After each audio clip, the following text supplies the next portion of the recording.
Hey, here we go with another Stud Stories featuring the Tennessee stud Ron Fuller. I'm David Summers. All right, Ron, you've wrestled 11 NWA world champions in your storied career, whether they were champions at that time or became champions or were in the past.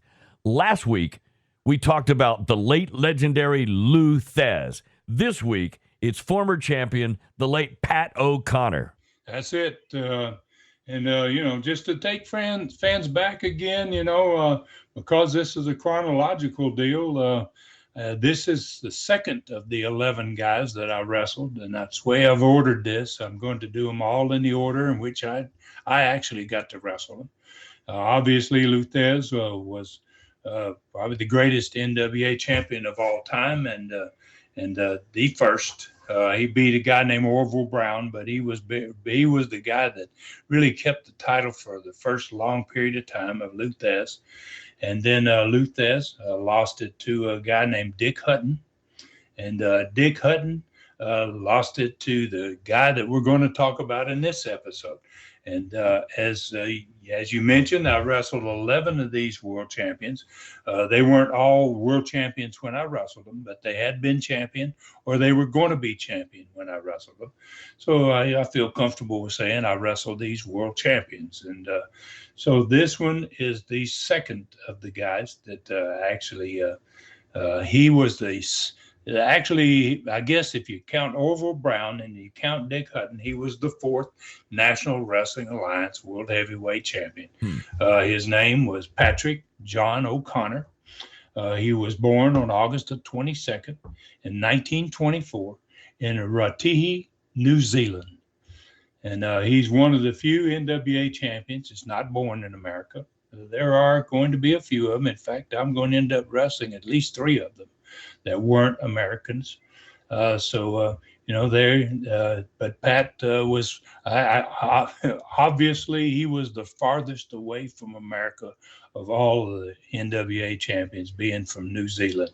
And believe me, that's a great deal of distance from America, having been to Australia a couple of times. So he was one of the few NWA champions, as I said, that was not born in this country.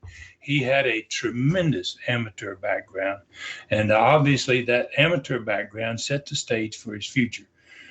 He was trained by a couple of guys in America once he got to America, but he had been in the Commonwealth Games, which is the big games for England and all those countries that were affiliated with England and part of English history. And he was a silver medalist in the Commonwealth Games way back. So basically, Pat O'Connor was similar in size to Lou Thez. He was 6 feet tall. He was about 230 pounds. And he became the world champion on January 9th, 1959 in St. Louis, Missouri, which is wrestling capital of the world, basically, in my thinking anyway. And he beat a guy that I just mentioned, Dick Hutton. And Dick Hutton had been the guy that beat Lou Thez just months earlier. In fact, Dick Hutton only held the belt for about 3 months before he was beat by Pat O'Connor. And from 1959 to the day he won it, he was champion until June 30th, 1961. And he lost the belt to one of the greatest NWA champions, or any champion of all time, one of the greatest talents in the history of wrestling. Pat O'Connor lost the belt to Buddy Rogers in Chicago, and they wrestled in a baseball stadium called Comiskey Park. And they wrestled, Dave, in front of 38,000 fans, man. God. Wow. This was in 1961. So, you got to say wrestling was really on fire from way on in the early 1900s all the way to, big time, where it's at today. Yeah. So, but 38,000 fans is a pretty good crowd. It's similar to the crowd that my dad drew in Mobile, Alabama. So to draw 38 or 40,000 people in Mobile compared to Chicago, it's a real feat to draw that many people in a small city the size of Mobile. Oh, no doubt. But it was done. My dad did it in 1954, but it obviously, as far back as 1961, they were drawing these huge crowds, especially for these world championship matches. His world championship match with Buddy Rogers was a 2 out of 3 falls, which was very unusual. Wasn't the case in most places, but it was called the match of the century. And it drew the largest gate in the history of wrestling for 20 years. $150,000 back in 1961, which is probably, God, I don't know. It's probably millions of dollars. It's a lot. Today's money, Yeah. Easily. Yeah. So in 1973, it was the first time I ever spoke to Pat O'Connor, and he called me. I lived in West Palm Beach. I was helping promote West Palm Beach for my father and Eddie Graham, and he asked me if I would like to start wrestling on St. Louis shows and on St. Louis TVs. And he said, he was very nice. He said, Ron, and if you want to, Ron, he said, I want to ask you first if you want to, but if you do want to, he says, I've already cleared it with Eddie Graham, and Eddie was the major stockholder of the Florida territory. And he says, Eddie says, if you want to do it, that he's more than happy for you to have the opportunity. And that's exactly what it was, to be able to go to St. Louis 3 years into the sport and be able to wrestle in Kiel Auditorium for these president of the National Wrestling Alliance in a beautiful, beautiful building and in one of the most famous wrestling cities in the world. It was a wrestler's dream. So, to me as a young man, trying hard to make a name for myself back in those days. Well, how in the world could I say no to something like that? It being the home of the NWA and Sam Muchnick. Yeah. So in 1973, I began working in St. Louis, and I continued working off and on in St. Louis until 1968. 1978. 5 years I spent off and on going into St. Louis, working 73 and 74, quite a few St. Louis shows, many of the TVs, and then continued on until 1978. And Pat O'Connor, at this point in 1973, he was obviously lost the title in 1961. It's 12 years later. He owns part of that territory, and he happens to be the booker there when I go in. And he and I became great friends, very close friends. And he, as being a booker, he saw pretty quickly that I kind of had a knack for figuring finishes. Pat wasn't the greatest at figuring finishes. And, all bookers have skills in one way or another. And I think he asked me one time, can you help me with this finish, whoever I was wrestling in St. Louis. And I was winning a lot in the early 1973, having just gone there. And I figured a couple of finishes, and he was like, wow, geez. So it got to be where, he started having me figure a lot of finishes, not just for my match, but for other matches on the card as well. And we ended up wrestling partners, he and I, in the Kiel Auditorium a whole lot of times in St. Louis. And I was booked by Pat O'Connor against many of the great stars of that era. I had opportunity to wrestle some tremendous talent in St. Louis. And of all the NWA champions I wrestled in my career, I knew Pat O'Connor probably better than any of them, except for maybe Jack Briscoe. So because I helped Pat with booking and finishes, he promised me that after I started my own company, and he told me, he says, and I'm sure you are going to own your own wrestling company someday. He said, I know your grandfather's history. I know your father's history. And he says, you have the talent and you've got the brains. You know how to be a booker. You know how to figure finishes. He said, I think you'll probably own your own wrestling company. And he said, if you do, and when you do, he says, I'll come and wrestle for you, man. I'll come and put you over in your own town. Cool. And, wow. Yeah. So, it was a great thing. I was really honored, man. He was a wonderful guy. And, and that happened for me in 1978, but it was quite a few years before that happened. That conversation was probably 73, 74. So it's 3 or 4 years before he actually came and did what he said he was going to do. And it was such an honor, man, to be in the ring with one of the greats of all time. And he was famous. He was famous for inventing one of the most beautiful holds ever done in wrestling. He used it for some of his wins as world champion, quite a few of them. And it was copied by just about every wrestler in wrestling before it was all over. The move was called after him, the O'Connor Roll. And almost every fan out there has seen this move. You may not know the name of it, but you've seen it. And I'm going to try to describe it, Dave. And that's pretty hard to describe a wrestling move, Mm-hmm. But I'm going to do my best to give people the opportunity to visualize this, Right. and maybe they will go, wow, yeah, I have seen that done. So almost there, like I said, almost every fan has seen it. So you get behind the guy. Basically, you end up behind the guy. You got your hands around his waist. You're shoving him into the ropes or into the turnbuckles. And when you hit the ropes, which always gives you a little spring back anyway, you just fall straight backward. And you pull him with you so that both of you roll. You roll upside down, basically. And you roll, and then once the guy's upside down, you end up rolling. If you're the guy behind that's putting the O'Connor roll on him, you roll him up. You end up on your feet, and he ends up on his shoulders underneath you. Mm-hmm. So then basically all you have to do is just apply a little of your body weight downward to mash him down, and you hold him there, and you're going to get the pin. He's not going to be able to kick out of that hold. It's a beautiful hold. And so he was always a babyface. Pat O'Connor was a babyface, never a heel, not even when he was world champion. Oh, wow.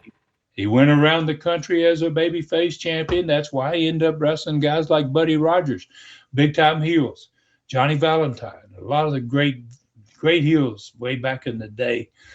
He was always a babyface. And even as a world champion, he remained a babyface. And we used it, in that match in 1978, and except I had figured in the meantime, after 1973 and being in St. Louis some with Pat, I got to looking at the way that hold was done, and I figured out a way to reverse his hold in 1973. And I remember wrestling in Tallahassee, Florida, of all places. And Jack Briscoe was on the card. He was wrestling after me. He was in the main event. He was the big man in Florida in the early 70s. Yeah. And Florida champion most of the time. And I used this hold. The guy caught me coming off the ropes, went in behind me to O'Connor rolled me, and I reversed it on him.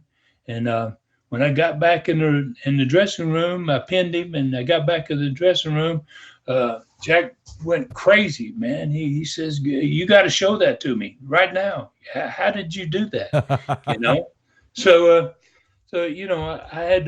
I had taken Pat's move, and I had taken it one more step than what Pat had ever done before. To my knowledge, nobody had ever reversed it until I figured this out in 1973. Jack started doing it a whole lot.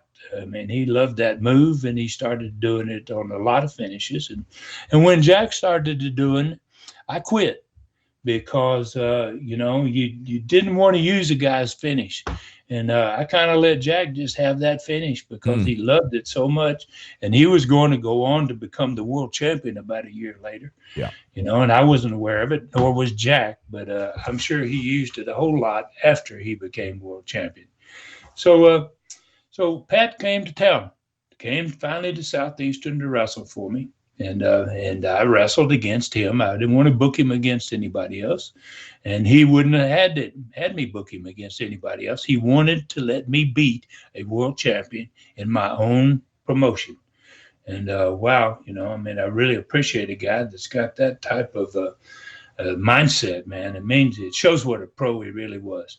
And so I showed the move to Pat. I told the Pat, I have a way to do this. You know, I have a way of reversing your hold. And on the end of, we had a babyface match, me and him. He was not a heel type, and he didn't want to heel, and I didn't expect he would. And we had a match in which it was not a punch thrown, there was no hair pulled, there was no nothing. It was a great, beautiful wrestling move. A lot of switching each other, a lot of different moves that would go from one move to another, to another, to another. And wow. So end of the match, he shot me into the ropes, man. And when I came running, he sidestepped me right in position, grabbed me by the waist as I went past him, and just put him right in behind me. And he just kept running right behind me. And, he had the perfect position to O'Connor roll me. And that was the way most wrestlers did it.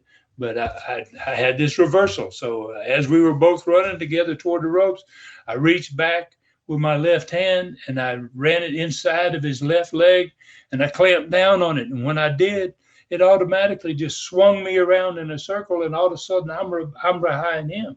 Wow. Okay. And I just kept running. So, yeah, I mean, it was beautiful. It was easy. It was simple. It was sweet. Yeah. It was fantastic is what it was. It was just an unbelievable way to reverse a hold. And when I swung around behind him, before we got to the ropes, it put me in a position to roll him up. And that's exactly what I did. I rolled him up. They counted him out. And the fans, I'm sure, sitting in the crowd saw his move coming, and they recognized that, he's Pat O'Connor. He's going to try to use his move on Ron. And when I reversed it, man, and I hit those ropes and rolled him up, wow, that Coliseum popped, man. It's like, wow, Ron did it to him, and he, being the guy he was, he jumped up right after the pin, man, and he had this huge grin on his face. He was just so inspired by, darn, man, I can't believe that nobody else has figured this out. And yeah, he was a great guy. He was just that type of guy. He wasn't a prideful guy that says, "Oh, you shouldn't use my move." Yeah. He was just more proud of me that I'd figured another way to use his move. I mean, that's the best kind of support from a fellow athlete, is pushing you to be better than them. And you took his hold. Nobody had figured this out in how many years, and then there he is, astonished, but still happy that you made it happen, and you did, as you said, took it one step farther.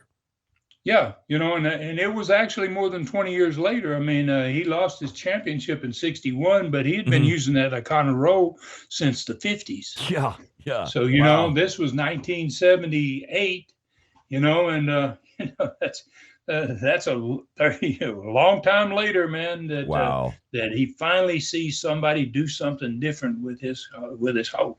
And when he jumped up and had that grin on his face, the very first thing he did was stuck out his hand, shake my hand.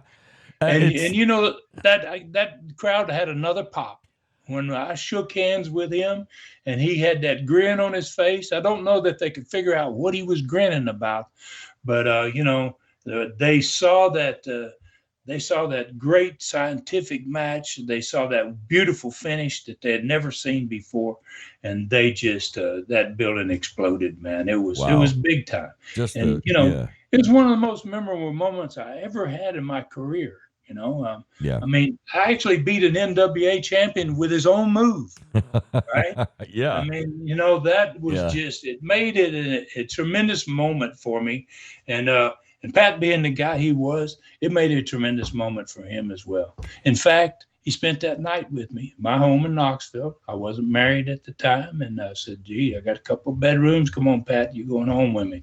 And we had a few drinks that night, man. Had a wonderful evening together. Talked about the old days in St. Louis and what he was going to do in his future. And the next day, I took him to the airport, and it was the last time I ever saw Pat O'Connor. Oh, wow. He died of cancer in 1990. He was 66 years old when he died. And as a tribute to his talent and the kind of man he was, he is in no less than 5 major wrestling Hall of Fames. a New Zealander named Pat O'Connor, former NWA world champion, a phenomenal athlete and a phenomenal person. He had as much or more respect than just about anybody in the NWA. Guys loved him no matter whether they were wrestlers or promoters, or everybody loved Pat O'Connor. Wow. So before I end this tribute, though, Dave, I want to talk about something else he did for me. Mm-hmm. And he didn't do it for me on purpose, but it turned out to be something that I think sets me apart from any other wrestler in the history of the sport. Without realizing it, he put me in position to set what I'm sure is the all-time record for any wrestler in the history of this sport. And on September 1st, 1973, he had asked me earlier, probably a month earlier, if I could work that day for him on TV in St. Louis. I knew that I would probably be booked. I was working pretty much full time in Florida, and I knew that St. Pete ran on Saturday nights. But he said, Ron, on September 1st, and this was in 1973, he said, I got to do 3 TVs. They used to do 2 TVs at a time in St. Louis. He said, I have to do 3 TVs that day, and I'd like for you to come and work that TV for me. And, so I told him, Pat, absolutely, man. So I had to get up obviously early in the morning. In fact, I think the plane left West Palm at 6:30 in the morning to go to St. Louis. So I probably was up at 5 o'clock. And so I flew to St. Louis that morning, and I was scheduled to wrestle in St. Petersburg that night. So I wrestled. And then when I got there, I wasn't too happy about it. I said, okay, which one of these 3 shows am I on? And Pat says, all 3 of them. I go, whoa. I said, Pat, all 3 of them? And he goes, yeah. He says, I'm just trying to get you over, Ron. You've just started in here. And I have you on TV today in the first match with Johnny Valentine. And Johnny Valentine was a huge, huge star, had been for many, many years. As popular, maybe more popular than Pat O'Connor himself. He was never world champion, but in my estimation, he should have been. He was one of the greatest wrestlers of all time. He says, I have you on the first TV with Johnny Valentine. I got you on the second TV with Gene Kaninsky. And I got you in the last one with Terry Funk. Okay. And I'm like, wait, whoa. And these shows are only an hour apart. He goes, yeah. He goes, but think about it. He goes, if you're on the last match in the first show, mm-hmm. and you're on the second match in the third show, he goes, you're going to have wrestled all 3 of these guys in less than 2 hours. I'm like, whoa. I mean, I wasn't quite prepared for that kind of a Saturday. I can tell you that. So it was like, wow, you're really, really pushing me here. But he was pushing me, and he was pushing me for a good thing. He was about to put me on top in St. Louis, which, wow, that was really hard to do. If you'd been in the business, I'd only been wrestling for 3 years, mm-hmm. and he was putting me on the main event in St. Louis, Missouri. It was pretty amazing stuff. So I got these 3, and I got these 3 guys in less than 3 hours, somewhere over 2 hours. I wrestled 3 of them. 2 of them, one of them was already a world champion. He had been a world champion, Gene Kaninsky. He had lost the title. We're going to talk about him soon. He's one of the guys, the 11 that I wrestled, and I wrestled him in another big match too, other than this TV match. But I wrestled him. He was a former champion. Terry Funk had yet to win the world title. His brother was the world champion when I'm wrestling this match, but Terry hasn't won the title yet. And then I wrestled Johnny in that first match, Johnny Valentine, and I'm flying to St. Pete, and I'm going to be in a match with Dusty Rhodes, who's another future world champion. So basically, Dave, in a 7-hour period of time between 2 o'clock Eastern time And 9 p.m. that night in St. Petersburg, on September 1st, 1973, I wrestled 3 NWA champions and Johnny Valentine. Wow. And I very much doubt there's anybody in the history of the sport ever that can say that they did that in a 7-hour period of time. 3 world champions and Johnny Valentine. In the ring with Dusty Rhodes, Gene Kiniski, Terry Funk, Johnny Valentine. And Johnny Valentine. In 7 hours. In 7 hours, and all 4 of them. Now, all 3 of those guys, obviously, all 3 of those world champions were in just about every Hall of Fame. But so was Johnny Valentine. He never won the title, but he was in just about everybody's Hall of Fame. Wow. So basically, that was a memorable day, a historic day. And, I put that record up against anybody's record, man. So if you there's were a wrestler out there anywhere and any time that says you wrestled more world champions in 7 hours than that, then I'd like to know about it. Yeah, I'd like to hear about that. So your day started at 6 a.m. You left, Tampa, St. Pete at 6 a.m.? No, I left West Palm Beach at 6 a.m. in the morning, and I got back to West Palm Beach at 12:30 the same night. Were you a little tuckered out that night? Oh, I was ready for bed. Yes, I was, man. I don't remember going to bed, as a matter of fact. Yeah, 4 matches in one day, 4 Hall of Famers, 3 world champions in 7 hours. In 7 hours. Yeah. That's awesome. All right, Stud. That's another amazing job on Stud Story. So let me ask, obviously, who is the next champion on the next Stud Stories? Okay, my next one, man, is going to be a guy that I just mentioned. He's one of those guys that I wrestled that day. He was a huge son of a gun, man. He was about 6'5". He was close to 300 pounds. He was a famous Canadian football player. Probably in their Hall of Fame, as well as the Wrestling Hall of Fame. He's probably in the Canadian Football League Hall of Fame as well. And his name was Gene Kiniski.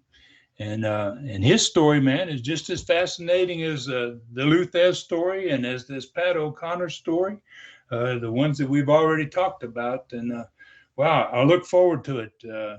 Gene Kiniski was he was a hoss of a man, really. And he and I have a great match in St. Louis, the first match in early 1973.